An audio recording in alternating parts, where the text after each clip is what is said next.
Bismillahirrahmanirrahim. Əzizlər, bu günlər Seyid Fəramizin il dönümüdür. Vəfatından bir il keçir.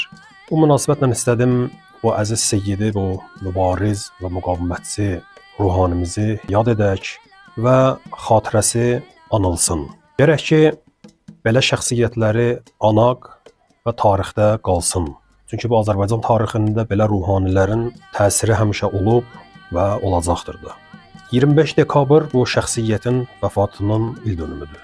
Əli əleyhissalam buyurur ki, əgər Allah Taala alimlərdən zalimin toxluğuna və məzlumun acılığına səssiz qalmamaq barədə əhd almasaydı, xilafətin cilovunu öz halına buraxardım.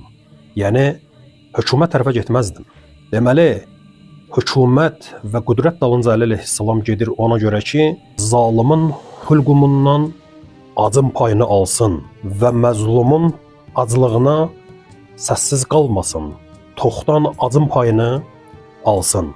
Biz ruhanini, alimi bu meyarlarla tanımalıyıq və bunların arxasınca getməliyik, bunların göstərişi ilə hərəkət etməliyik. İmam Xomeyni rəhmətlik təqribən bu məzmunda buyurur ki, həqiqi ruhanilər öz elmi və əməli risalələrini öz qanları ilə yazıblar. Elmi işlərini və əməli surətdə göstərdiyi şər'i məsələlərini öz qanları ilə yazıblar. Yəni Allah yolunda canından, qanından, başından, hər bir şeyindən keçib. Rəhbərimiz buyurur ki, ruhanilərin iki işi var. Biri din təbliğidir, ikincisi isə dinə gələn xətərlər zamanı öz sinələrini sipər etməkdir.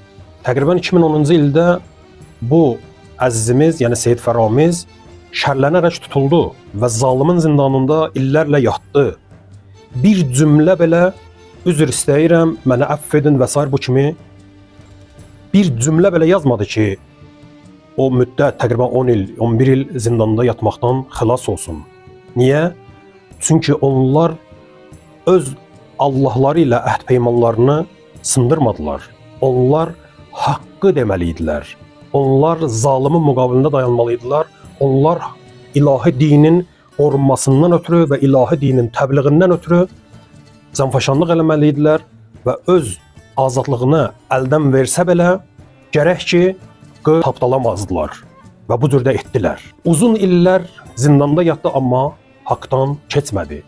Əgər o şəxsiyyət bu gün də olsaydı, bugün bizim xanımlarımızın zindanda yatmağına görə öz haqq səsini ucaldardı və onların zindandan xilas olmasından ötürü fəryad çəkərdi, fəryad edərdi. Biz dinimizi belə şəxsiyyətlərdən gərək öyrənək və bunları daim öz həyatımızda yaşadaq, öz uşaqlarımıza tanıtdıraq və gələcək nəsillər gərək bunlardan nümunə götürsünlər.